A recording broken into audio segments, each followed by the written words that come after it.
meus queridos irmãos, minhas queridas irmãs, tudo bem com vocês? É com muita satisfação que cumprimento a todos, através de mais essa oportunidade de abrirmos a Palavra de Deus. Gostaria, antes de iniciar esse estudo, de convidá-los para uma palavra de oração.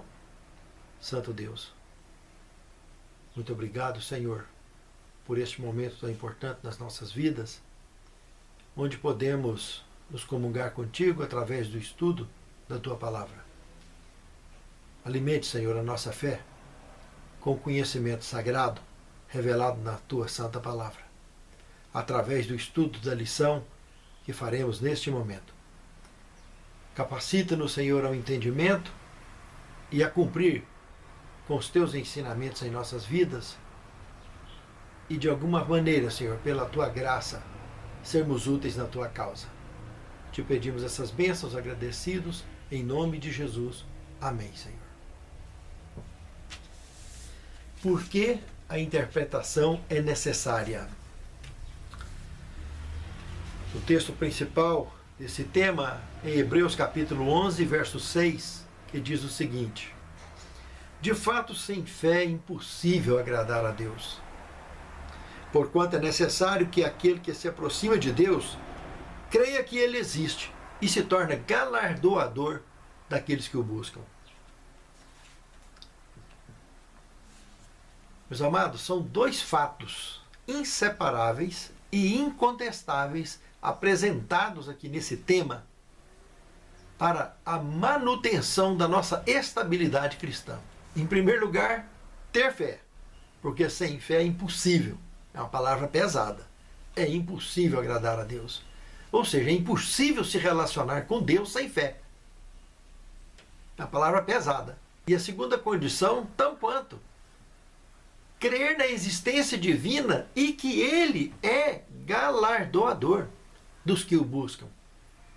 Se nós não temos fé, se nós não cremos na existência divina, e muito menos que Ele é galardoador, ou que Ele não dê recompensa para aqueles que o buscam, nós colocamos em vão a nossa jornada, a nossa busca, a nossa religiosidade, a nossa espiritualidade, a nossa caminhada rumo ao céu. Se esse contexto não estiver devidamente entrelaçado na nossa crença e nas nossas escolhas durante a nossa jornada cristã, fica sem sentido a nossa vida.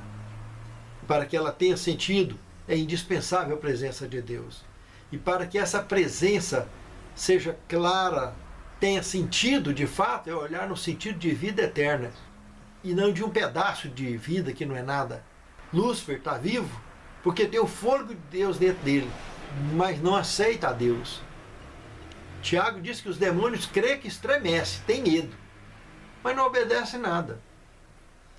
E quantos por aí que tem essa qualificação que Jesus apresentou lá em João 8,44, que as pessoas, quando mentem, estão transparecendo com a semelhança demoníaca, com a semelhança satânica.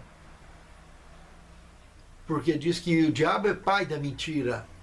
E quem mente está demonstrando uma semelhança familiar com esse personagem. Meus amados, quando nós buscamos nos relacionarmos na direção da luz, da verdade, nós estamos olhando para a vida de forma absoluta. E Ele é o doador da vida, Deus. Satanás é o príncipe das trevas. Quando nós começamos a olhar para nós mesmos, com os nossos costumes, com as nossas crenças, com o nosso conhecimento pessoal, e acharmos que isso é alguma coisa, tem algum valor sem Deus, nós começamos a andar na contramão. E foi exatamente nessa direção que Lúcifer tomou. E se tornou um ser celestial que se tornou caído. E hoje é o príncipe das trevas. Entende, irmãos? Então é muito sério o que está sendo abordado aqui nesse tema dessa semana e que envolve profundamente a forma de estudar a palavra de Deus e de viver os ensinos nela contidos. Pense nisso, amado irmão. Pense nisso, amado irmão. Segundo tema, pressuposições. Aqui começa a abrir um leque muito profundo a respeito desse tema. Se observarmos Lucas, capítulo 24, do verso 36 ao 45, teremos um paralelo importante para ser feito com o próximo tema, onde uma experiência muito interessante ocorreu aqui. Aqui está repetindo a experiência que tinha ocorrido lá com os discípulos de Emaús, que nós vamos estar vendo no próximo tema. Tanto aqueles de Emaús quanto os outros que estavam reunidos no cenáculo, ambos precisaram de ouvir um estudo bíblico profundo do próprio Cristo ressurreto para poder cair a ficha. Mas o X todo da questão está nesse tema que nós acabamos de abrir: pressuposições. Já parou para imaginar que esses indivíduos passaram a vida toda ouvindo pressuposições, ouvindo tradições, ouvindo formas tendenciosas de religião na cabeça a vida toda? E aqui andaram com Jesus só 3 anos e meio. Mas nós estamos falando de indivíduos que tinham uma média de 30 anos de idade, olhando a média dos apóstolos. Ou seja, 10% da vida deles, em tese, eles andaram com Jesus. Mas interessante, não deveria ser suficiente apenas um olhar para Jesus e tudo ser diferente? Em tese. Aqui prova que não é bem assim. Eles andaram 3 anos e meio com Jesus. E tudo que Jesus ensinou para eles em 3 anos e meio, na hora, nos momentos que precediam ao Calvário, eles abandonaram Jesus e ele ficou sozinho. Depois que Jesus ressuscitou, que a notícia já estava rolando, eles ainda não acreditaram e queriam, no fundo, verem pessoalmente. Jesus chega aqui pessoalmente. Já tinha passado pelos discípulos de Emaús e feito o mesmo que ele vai fazer aqui agora. Teve que demonstrar claramente que é de carne e osso, não é um espírito ou um fôlego de vida ambulante, que apenas sai do pulmão de Deus, entra na pessoa e volta para o pulmão de Deus. Nada disso. Ele, inclusive, pediu que queria comer alguma coisa e comeu peixe assado, aqui nesse contexto bíblico, para deixar eles bem tranquilos que ele era ele, apesar de bem diferente dos seus traços físicos, que ele ressuscitou com o corpo agora original que ele tinha antes de vir para o útero de sua mãe, de Maria. Por isso ele não foi reconhecido. Era um membro absolutamente divino agora e, evidentemente, de raça pura, plena e absoluta. Aqui fica claro 2 coisas. Em primeiro lugar, que as pressuposições, elas cegam a nossa capacidade real de enxergar, de ver a verdade. Principalmente de aceitar a verdade, como ela é. É muito dura a experiência. E foi o que eles aprenderam a vida toda. A interpretação dos temas sagrados segundo a visão dos fariseus, que eram contemporâneos ali de seus dias, que eram os professores de Bíblias ali dos seus dias.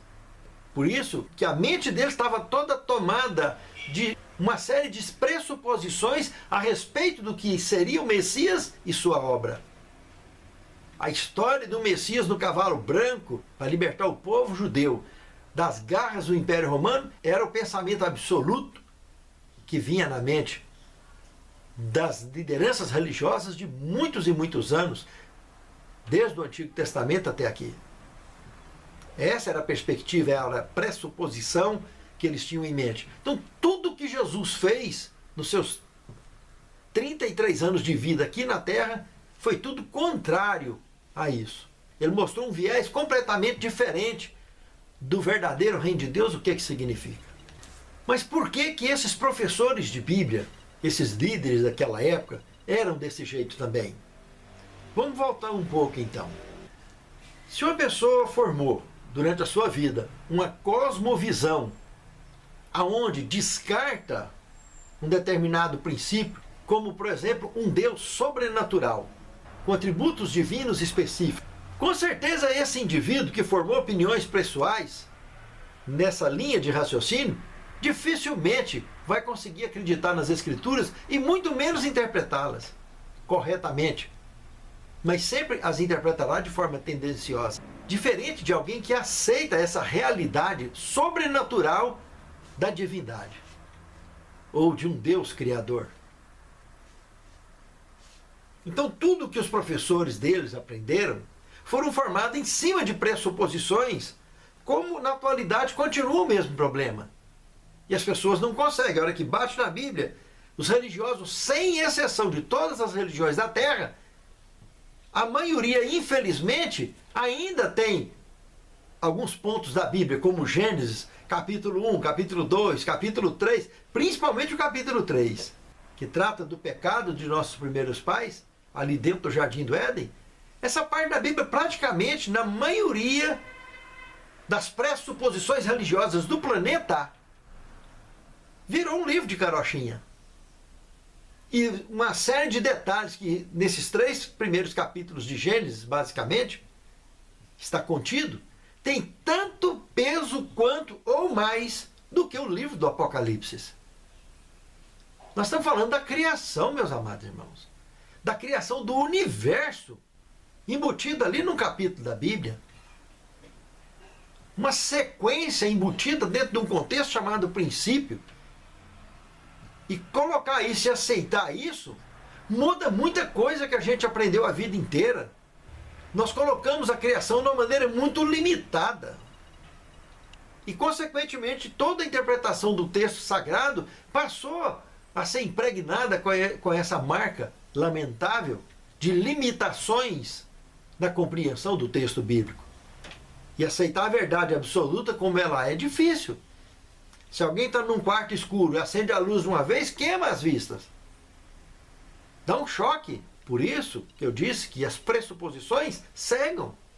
Mas o choque da verdade, lembra, liberta. Abrem os olhos da fé. Fortalece a nossa disposição na nossa jornada, na nossa caminhada rumo à Canaã celestial. Pense nisso. É muito sério. A boa notícia desse contexto todo é que o Espírito Santo é o nosso grande parceiro. Conforme que Jesus comentou lá no Evangelho de João, no capítulo 16, verso 13, ele nos guia em toda a verdade. Nos fará com certeza entender o texto sagrado de Gênesis ao Apocalipse, porque nós estamos falando de palavra viva, que foi escrita, originada nos lábios do Senhor e transcrita para as páginas do livro sagrado. E essa palavra, ela ativa em nós uma memória viva. E o próprio Deus continua falando conosco de forma viva. Tanto que Paulo diz que nós seremos uma Bíblia aberta, um livro aberto, lido e relido pelos homens. Pense nisso, amado irmão. Pense nisso, amada irmã.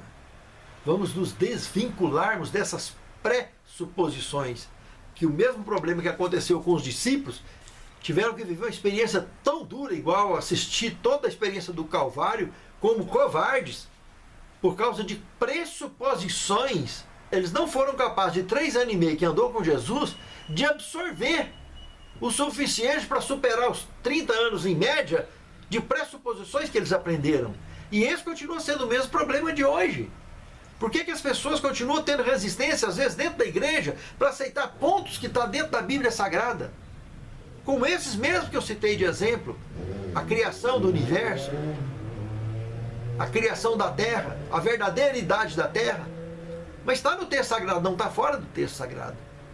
O duro é aguentar isso tudo. E vários outros temas que dentro do escatologia que eu trato, do assunto, infelizmente, o escatologia é considerado como um tema até polêmico, porque trabalha com assuntos que na Bíblia os tradicionalistas se tornaram polêmicos. Mas dentro do contexto da escatologia bíblica, todas as civilizações que existiram sobre a face da Terra tiveram seu início e tiveram seu fim.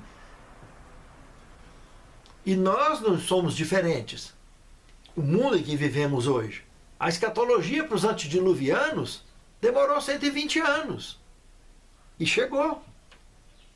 Para nós, já tem muitos anos. No ano 2000 nós entramos no 7º milênio. Já passamos de 6.000 anos de história de pecado sobre a face, e sabemos do que vem para lá frente. E não podemos abrir mão de aceitarmos a palavra como ela é. Por isso que no terceiro tema, tradução e interpretação, passa a compor o paralelo desse lado do tema, tão importante, porque aqueles indivíduos dos dias de Cristo e os anteriores a ele, viam na sua forma de interpretação, de ensinar o texto sagrado, e mesmo nas traduções, seja para o grego, seja para o aramaico, dos textos antigos sagrados, de ajustar as palavras que melhor lhe cabia dentro do contexto da interpretação, respeitando um determinado limite, evidentemente, gramatical e literário. Mas aonde ficava mais pesado era na parte da interpretação ali naqueles dias. Porque eles apresentavam durante as suas palestras, os seus ensinos, desde criança para os judeus, a sua forma de ver a chegada do Messias. Por isso que foi difícil para os discípulos enfrentar essa situação, esse choque que eles enfrentaram. Por isso que lá em Lucas capítulo 24, verso 27, no caminho para Emaús, pouco antes do que aconteceu aqui então no cenáculo, Jesus tinha passado a mesma experiência e fez a mesma coisa, iniciando por Moisés e pelos profetas, passou pela Bíblia. Numa caminhadinha rápida, ele sintetizou e apresentou o seu ministério, a função verdadeira do Messias, o que era.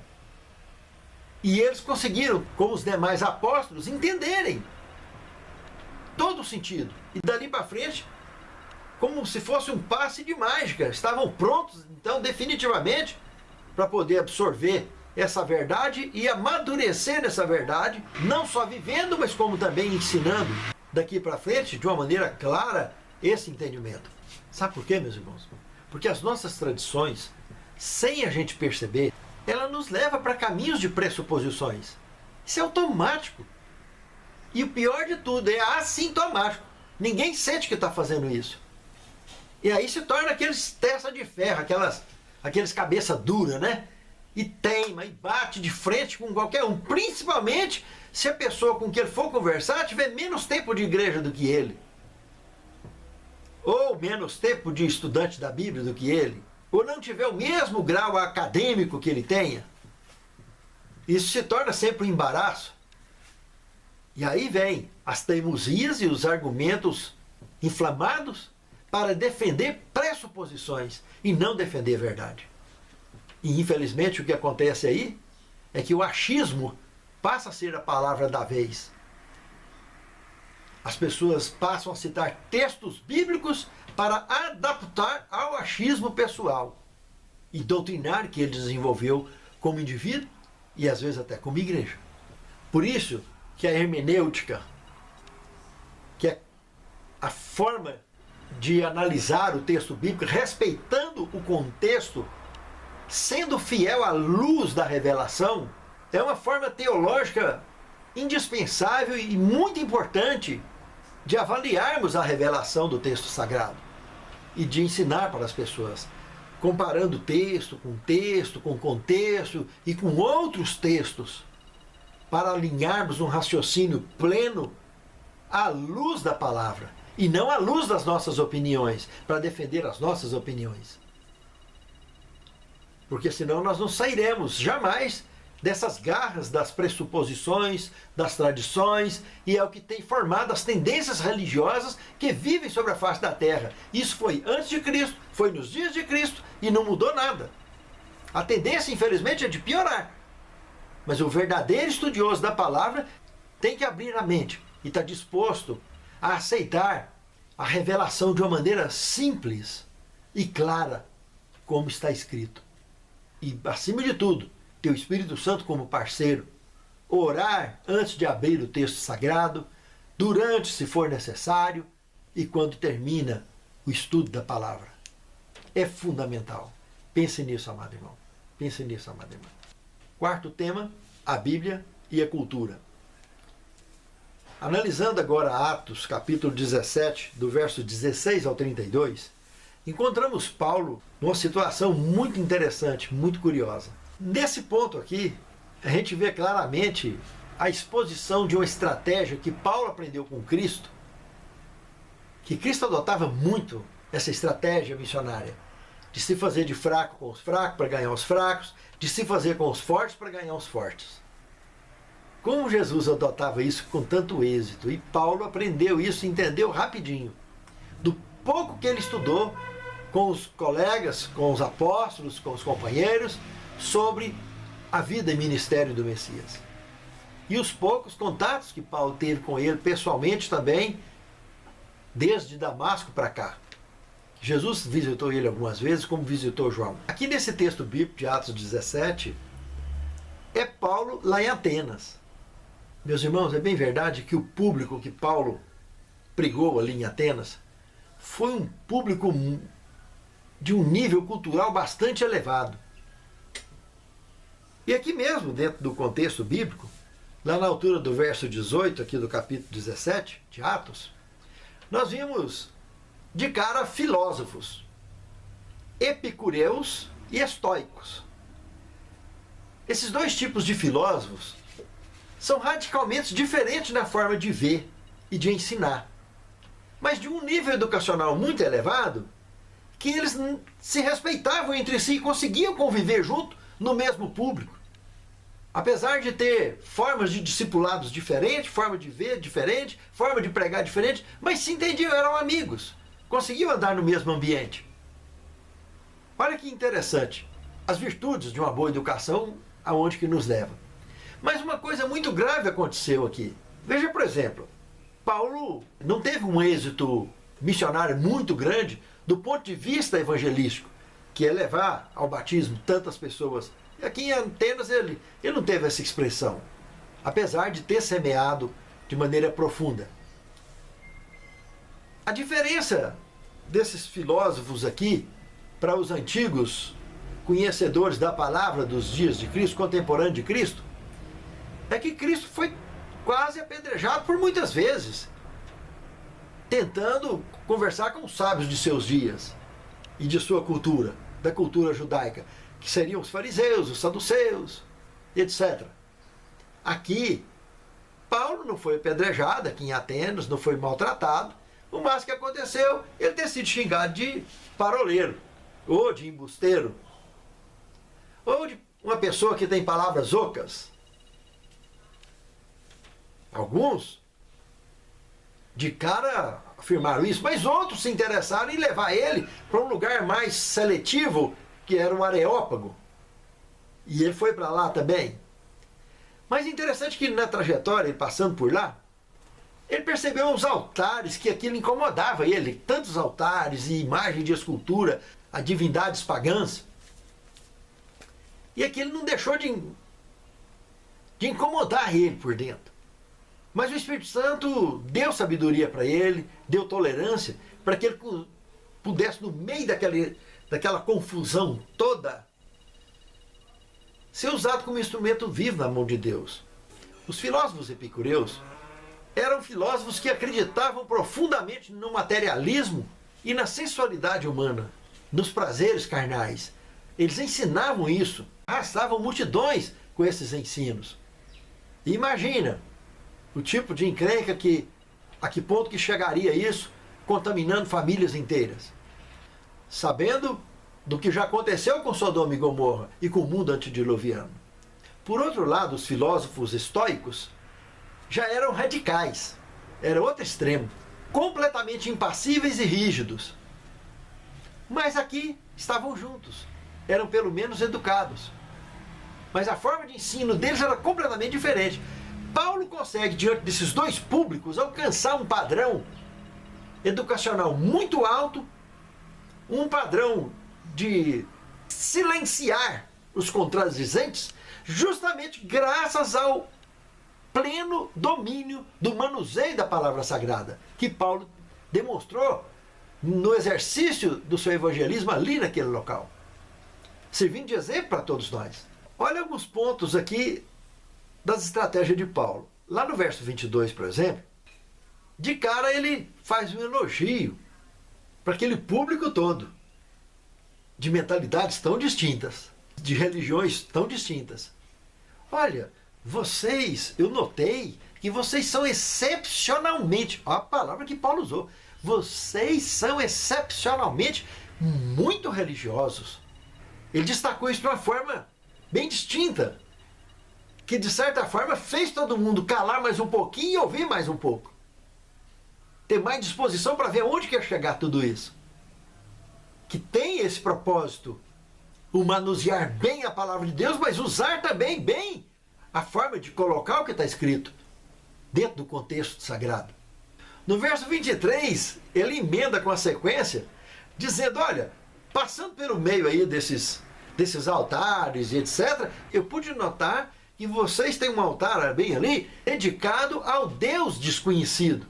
E esse Deus desconhecido é exatamente o Deus que eu sirvo, que vocês já conhecem. E quando chega no verso 28, ele chama a atenção de textos conhecidos da modernidade daqueles atenienses, citando escrituras dos poetas deles, que era admirado por eles. Que esses poetas escreveram que nesse Deus desconhecido nós formamos gerações.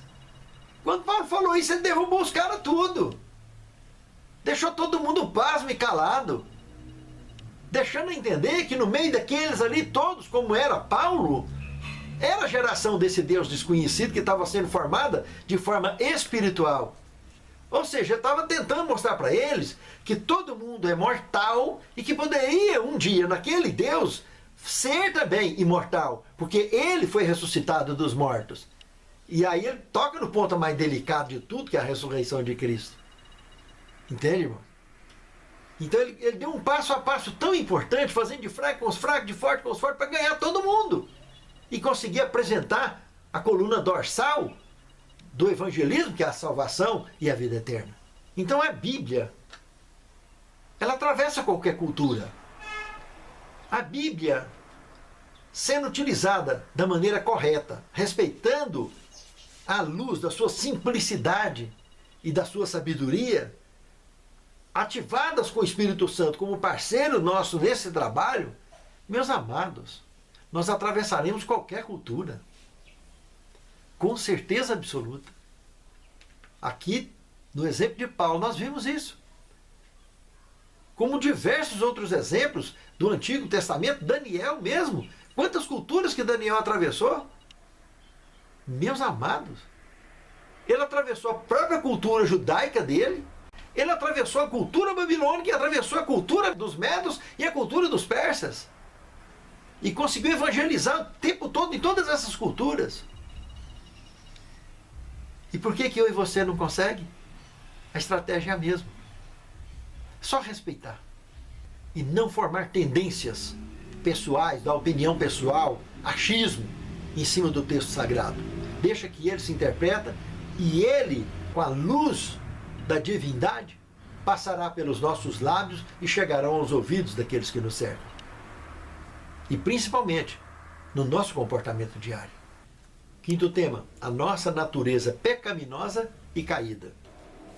Na realidade aqui está todo o X da questão embutido dentro desse tema, né? Por que que tudo isso que nós já estudamos para trás acontece? Evidentemente está vinculado, está ligado a essa questão. Aqui nós temos dois textos bíblicos que nós analisaremos que respondem com muita propriedade sobre esse tema. João 9, 39 a 41, em paralelo com o capítulo 12, verso 42 ao 43. Em João 9, 39 em diante, Jesus responde ao ex-cego de nascença, que ele já tinha curado, ele cuspiu no barro, formou um lodo, passou nos olhos daquele cego e pediu para ele ir lá no tanque de Siloé e lavar. É o contexto do capítulo 9 do Evangelho de João. E aquele indivíduo, quando sai da água, quer dizer que ele não tinha visto Jesus. Da onde Jesus estava até lá no tanque de Siloé, estava longe. Esse indivíduo sai da água, então ele não viu Jesus. Ouviu Jesus, mas não viu Jesus. E as pessoas que ficaram encantadas com a cura de um cego de nascença, já conduziram ele logo lá nos fariseus, lá nos sacerdotes, nos sumos sacerdotes, e que não ficaram menos surpresos nem um pouco, e ficaram abismados. E outro detalhe, foi uma cura feita num dia de sábado. E alguns, por causa da pressuposição que tinha, já começaram a julgar. Não, esse cara não é de Deus. Ele está curando dia de sábado. Tem nada a ver. E outros já questionavam, o próprio ex-cego também. Oh, mas como? Alguém pode fazer tanta maravilha no seno de Deus? E se Deus não estiver com ele? Veja que problema que estava ali. Quando ele chegou nesse Jesus e perguntou para ele, depois que ele saiu lá da confusão, da turbulência dos religiosos, na altura aqui do verso 35 do capítulo 9, Jesus pergunta para ele se ele acredita no Filho do Homem. E ele pergunta, mas quem é esse para que eu creia? E Jesus diz para ele, sou eu que estou falando com você. Eu sou o Filho do Homem. E aqui na altura do verso 38, ele adorou ele. Ele acreditou, não só acreditou, mas adorou. Entendeu que ele era o Filho de Deus. Só o Filho de Deus podia fazer o que ele estava acabando de fazer. Não tinha um caso na história da humanidade registrado desse gênero, de um cego de nascença ter sido curado. Por isso que no verso 39, Jesus prossegue apresentando agora uma alegoria, uma forma de parábola, né? Utilizando aqueles fariseus que estavam ali em volta, que já tinham alguns deles em volta ali, também que tinham assistido toda a trajetória. O cego que agora entendeu quem que era que curou ele, passou a conhecer pessoalmente, estava ali junto, e Jesus passa a usar uma alegoria. De cara ele já fala que veio para esse mundo para juízo. A forma alegórica que ele entra aqui mostrando que o juízo seria esse. A fim dos que não veem possam ver, que foi o que aconteceu com o cego. Física, aplicação direta. Mas a segunda parte, chicote, uma tunda, a parte alegórica do juízo. E para os que veem, fiquem cegos. Justamente, o choque. Acendeu a luz no quarto escuro, vai dar um choque nas vistas. Ninguém enxerga nada. A pupila sofre um choque tremendo. Ela tem que fechar rápido de tamanho para que a luz possa entrar. Porque quando a gente está dormindo, a pupila fica grande, dilatada, né? Quando a gente acorda, ela começa a voltar para o seu tamanho normal, para a gente poder andar na luz. E aqui, esse choque é um choque que, se nós aceitarmos, nós vamos enxergar. Vai passar esse momento da obscuridade, do choque, e nós vamos enxergar. Mas, do contrário, se rejeitar a palavra, se rejeitar a verdade, é o que ele está dizendo aqui, é um juízo, vai ficar cego. Porque se você vê a verdade e rejeita a verdade, você vai endurecer o coração e vai acabar ficando cego. Por isso que no verso 40, os fariseus já vão logo para ele, que eles entenderam a palavra. Entenderam a chicotada? Mas então nós somos cegos? Aí Jesus acaba de fechar a parábola. Se vocês fossem cegos, vocês não tinham pecado. Mas como vocês dizem que estão vendo, então vocês permanecem no pecado de vocês. Veja, meus amados, que negócio mais interessante, né? A forma de Jesus pegar com os indivíduos. Porque uma coisa é você estar assistindo tudo aquilo ali, vendo com os olhos, mas não aceita. Acha que no fundo tem uma água mágica, tem alguma coisa externa, que não é aquilo realmente. Ou seja, é o seu cérebro acostumado com tanta preposição, com tanta tradição, que ele fica caçando um jeito de dar resposta para tudo, segundo os moldes daquilo que você aprendeu. Não aceita a verdade do jeito que ela é. Por isso que continua cego. Porque você acha que está enxergando uma coisa, você está enxergando o cara que voltou a enxergar, mas não está enxergando a luz da missão do Messias. Não está aceitando a ideia desse indivíduo ser o Filho de Deus. Que é o que estava acontecendo com os fariseus que estavam ali em volta. Os discípulos que estavam com Jesus, que se esforçaram o tempo todo para entender isso aí, eles não tiveram força para ficar junto com ele na hora do Calvário. Correu todo mundo. Ficou só João. Por isso ele foi o discípulo amado, que foi para quem Jesus pediu que olhasse a mãe dele, e vice-versa. Está aí mulher, o seu filho, está aí João, a sua mãe. E ele se tornou o discípulo, o único dos 12 que não morreria matado, que morreria exilado, morreria de velho, e que ainda receberia visita de Jesus durante muito tempo e viajaria em vários cantos do universo, lá da ilha de Patmos. E o outro lado do paralelo, que é no capítulo 12, do verso 42 ao 43, é o que justifica o porquê que Jesus estava falando que esses indivíduos iam continuar no pecado deles, porque eles estavam achando que estavam enxergando tudo e não estava. Aqui diz que muitas autoridades acreditavam nele, mas por causa dos fariseus não davam a mão à palmatória, porque eles amaram mais a glória dos homens do que a glória de Deus. Olha que coisa séria, irmãos. As pessoas veem a verdade, saber que é a verdade e ter coragem de lutar contra ela ou de ignorá-la. Simplesmente ficar neutro. Achar que pode tirar algum tipo de vantagem desse comportamento absurdo que da ótica divina é hediondo. É um comportamento lamentável que leva a pessoa à perdição. Pense nisso, amado irmão. Pense nisso, amada irmã. Conhecereis a verdade vos libertará. Mas viva a verdade, aceite a verdade. Do contrário, misericórdia. Por isso a nossa natureza pecaminosa e caída é muito séria. As nossas tendências tentam dominar o tempo todo. Mas quando aceitamos a verdade, procuramos andar na verdade, nós nos libertamos dessa natureza. Nos tornamos raça eleita. Continuamos mortais, mas uma raça eleita. Nos preparando para ser redimido, voltar a fazer parte de uma raça pura. Esse é o propósito do evangelismo. Esse é o propósito da palavra viva na nossa vida e na vida daqueles que nos cercam. Desde que o comportamento seja diferente dessas autoridades, desses grandes que preferem a glória dos homens. No sexto tema, por que a interpretação é importante? Meus irmãos, aqui nós vamos apresentar dois textos bíblicos em paralelo, que é Neemias 8, de 1 a 3, e o verso 8, e o outro, Atos dos Apóstolos, essa citação não está no manual, Atos dos Apóstolos, capítulo 9, do verso 9 ao verso 10. No primeiro, que é Neemias, a gente vê aqui meio dia de pregação ali em Jerusalém. Pensa, o povo vai aguentar meio dia de pregação. E com resultado excelente. Muito êxito no resultado desse meio dia de pregação. Por quê? Porque a interpretação é importante. A apresentação da palavra viva alimenta e sustenta. Do contrário, ninguém aguenta. Esses sermões gospel que tem por aí afora, é difícil de tolerar 10 minutos, 15 minutos, meia hora é um sufoco. Justamente porque está desprovido do exemplo bíblico, da palavra viva propriamente dito, e passa a apresentar o pregador como evidência e não a Cristo. O sermão não é cristocêntrico. Está sempre procurando trabalhar a emoção do povo baseado na excentralidade do próprio eu do pregador. Dele se exaltar, dele se colocar adiante. Mas quando o sermão é bíblico, é palavra viva, esse as pessoas aguentam meio-dia, um dia e vai embora.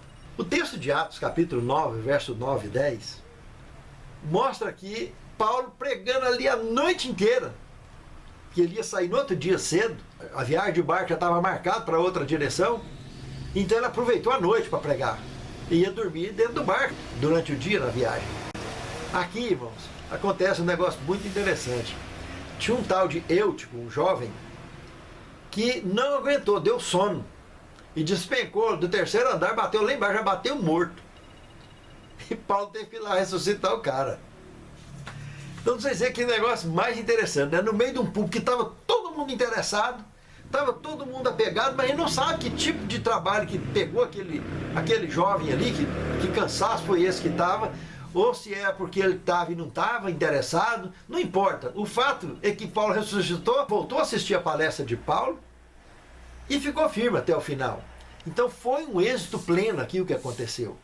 Mas como eu disse, porque tanto no caso lá de Neemias, contemporâneo de Esdras, quanto aqui no caso de Paulo e Eutico, aqui era a palavra viva que estava sendo apresentada. Até o milagre da ressurreição aconteceu. Mas se nós começarmos a querer ensinar esses estilos de sermão que não são cristocêntricos, mas são egocêntricos, é o contrário, começa a ensinar o próprio, a expor o próprio conhecimento humano, o exemplo humano, para promover, quem sabe, com um monte de historinha, promover as emoções,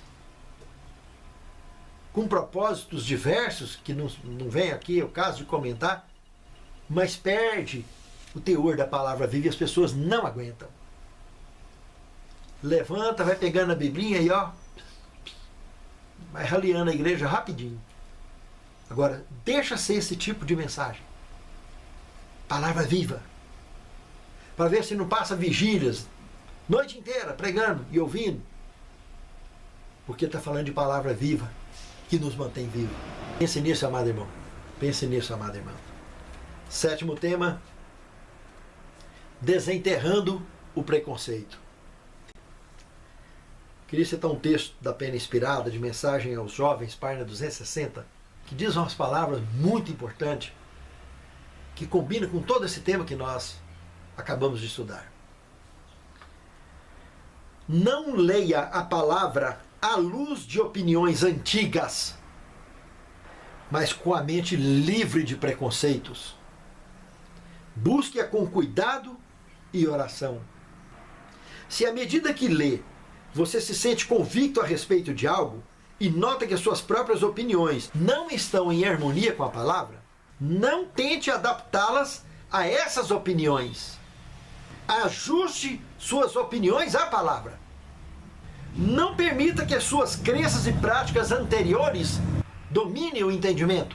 Deixe a mente receptiva às maravilhas da lei e, por que não, da palavra de Deus. Descubra o que está escrito e então firme os pés na rocha eterna. Irmãos, isso é muito sério, irmãos.